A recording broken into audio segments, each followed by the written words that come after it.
जय श्रीमन्नारायण। जय श्री राधे कृष्ण। बोलिए श्री हरि विष्णु भगवान की जय। एकादशी मैया की जय। तो आइए आज हम निर्जला एकादशी की व्रत की कथा श्रवण करते हैं। एक बार भीमसेन व्यास जी से कहने लगे कि हे पितामह, भ्राता युधिष्ठिर, माता कुंती, द्रौपदी, अर्जुन, नकुल और सहदेव आदि सब एकादशी का व्रत करने को कहते हैं, परंतु महाराज मैं उनसे कहता हूँ कि भाई मैं भगवान की शक्ति पूजा आदि तो कर सकता हूँ, दान भी दे सकता हूँ, परंतु भोजन के बिना नहीं रह सकता। इस पर व्यास जी कहने लगे कि हे भीमसेन, यदि तुम नरक को बुरा और स्वर्ग को अच्छा समझते हो तो प्रति मास की दोनों एकादशियों को अन्न मत खाया करो। भीम कहने लगे कि हे पितामह, मैं तो पहले ही कह चुका हूँ कि मैं भूख सहन नहीं कर सकता। यदि वर्ष भर में कोई एक ही व्रत हो तो वह मैं रख सकता हूँ, किंतु मेरे पेट में वृक नाम वाली अग्नि है, सो मैं भोजन किए बिना नहीं रह सकता। भोजन करने से वह शांत रहती है, इसलिए पूरा उपवास तो क्या, एक समय भी बिना भोजन किए रहना कठिन है।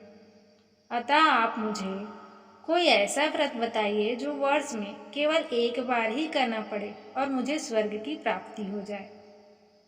श्री व्यास जी कहने लगे कि हे पुत्र, बड़े बड़े ऋषियों ने बहुत शास्त्र आदि बनाए हैं, जिनसे बिना धन के थोड़े परिश्रम से ही स्वर्ग की प्राप्ति हो सकती है। इसी प्रकार शास्त्रों में दोनों पक्षों की एकादशी का व्रत मुक्ति के लिए रखा जाता है। व्यास जी के वचन सुनकर भीमसेन नरक में जाने के नाम से भयभीत हो गए और कांप कर कहने लगे कि अब क्या करूं? मास में 2 व्रत तो मैं कर नहीं सकता, हाँ वर्ष में 1 व्रत करने का प्रयत्न अवश्य कर सकता हूँ। अतः वर्ष में 1 दिन व्रत करने से यदि मेरी मुक्ति हो जाए तो ऐसा कोई व्रत बताइए। यह सुनकर व्यास जी कहने लगे कि वृषभ और मिथुन की संक्रांति के बीच ज्येष्ठ मास के शुक्ल पक्ष की जो एकादशी आती है उसका नाम निर्जला एकादशी है। तुम उस एकादशी का व्रत करो। इस एकादशी के व्रत में स्नान और आचमन के सिवा जल वर्जित है। आचमन में 6 मासे से अधिक जल नहीं होना चाहिए, अन्यथा वह मद्यपान के सदृश हो जाता है। इस दिन भोजन नहीं करना चाहिए, क्योंकि भोजन करने से व्रत नष्ट हो जाता है। यदि एकादशी को सूर्योदय से लेकर द्वादशी के सूर्योदय तक जल ग्रहण न करे तो उसे सारी एकादशियों के व्रत का फल प्राप्त होता है। द्वादशी को सूर्योदय से पहले उठकर स्नान आदि करके ब्राह्मणों को दान आदि देना चाहिए। इसके पश्चात भूखे और सत्पात्र ब्राह्मण को भोजन कराकर फिर आप स्वयं भोजन कर लेना चाहिए। इसका फल पूरे 1 वर्ष की संपूर्ण एकादशियों के बराबर होता है। व्यास जी कहने लगे कि हे भीमसेन, यह मुझको स्वयं भगवान ने बताया है। इस एकादशी का पुण्य समस्त तीर्थों और दानों से अधिक है। केवल 1 दिन मनुष्य निर्जल रहने से पापों से मुक्त हो जाता है। जो मनुष्य निर्जला एकादशी का व्रत करते हैं उनकी मृत्यु के समय यमदूत आकर नहीं घेरते, बल्कि भगवान के पार्षद उसे पुष्पक विमान में बिठाकर स्वर्ग को ले जाते हैं। अतः संसार में सबसे श्रेष्ठ निर्जला एकादशी का व्रत है। इसलिए प्रयत्न के साथ इस व्रत को करना चाहिए।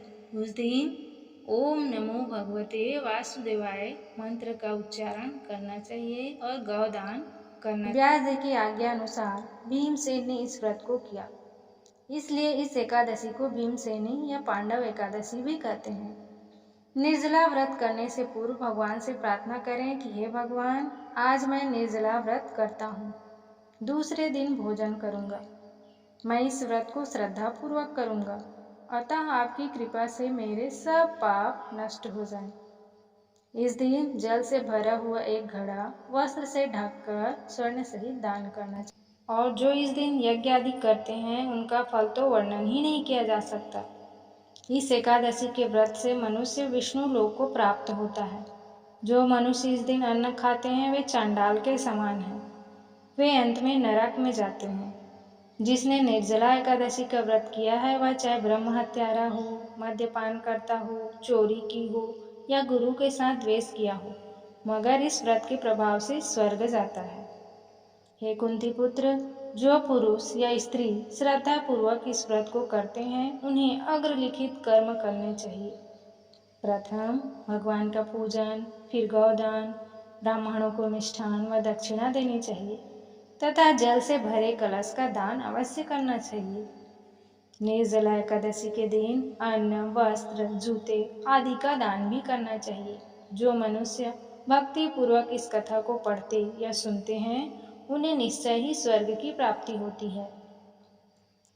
वर्ष भर की एकादशियों का पुण्य लाभ देने वाली इस श्रेष्ठ निर्जला एकादशी को पांडव एकादशी या भीमसेनी एकादशी नाम से भी जाना जाता है।